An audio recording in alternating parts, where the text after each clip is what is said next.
अस्सलामुअलैकुम। अल्लाह आप सबको सलामत रखे और बहुत सारी खुशियाँ देखना नसीब करे, आमीन।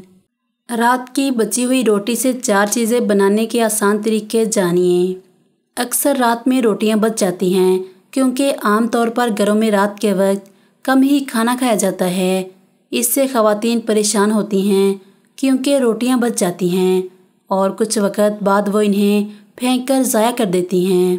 लेकिन अब परेशान होने की ज़रूरत नहीं है क्योंकि हम आपको इनसे 4 ऐसी चीज़ें बनाना बताएंगे जो बआसानी बन सकती हैं। नूडल्स बनाने के लिए तमाम रोटियों को कैंची की मदद से काटकर टुकड़े कर लें। अब एक पैन में ऑयल डालें और इसको नीम आंच पर गर्म कर लें।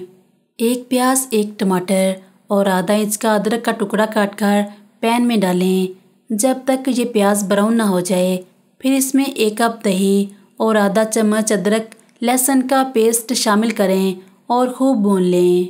अब इसमें रोटियों के टुकड़े शामिल करें और 1 चम्मच पानी, सोया सॉस, चिली सॉस, शिमला मिर्च, हरी मिर्च, टमाटर, लाल कटी हुई मिर्च, लीमू का रस डालकर थोड़ी देर ढक्कन ढककर हल्की आंच पर पकाएं।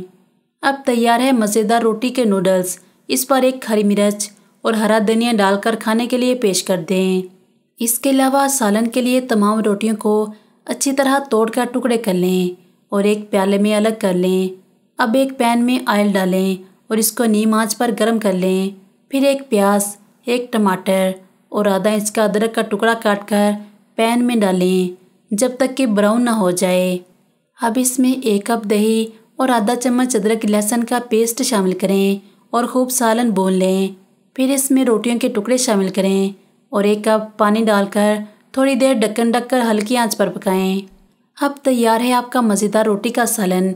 इस पर 1 हरी मिर्च और थोड़ा सा हरा धनिया डालकर खाने के लिए पेश कर दें। बची हुई रोटी से आप रोटी की खीर भी बना सकते हैं। रोटी को अच्छी तरह बारीक टुकड़े करके ब्लेंडर में डालें और साथ दूध डालकर अच्छी तरह ब्लेंड कर लें। अब इसको अच्छी तरह तेज़ आंच पर पकाएं और मज़ीद दूध शामिल कर लें। 1 से 1.5 घंटा पका लें। अब रोटी की खीर बनकर तैयार है। इसके अलावा मलीदा बच्चे और बड़े दोनों शौक से खाते हैं। बची हुई रोटी को गर्म करें, इसको छोटे छोटे टुकड़ों में तोड़ लें। फिर एक पतीली में ये रोटी के टुकड़ों को डालें। फिर इसमें घी डालकर कुछ देर गर्म करें और चीनी डालकर चम्मच हिलाती रहें। लीजिए, मलीदा बनकर तैयार है। अब दूध के साथ सर्व करें।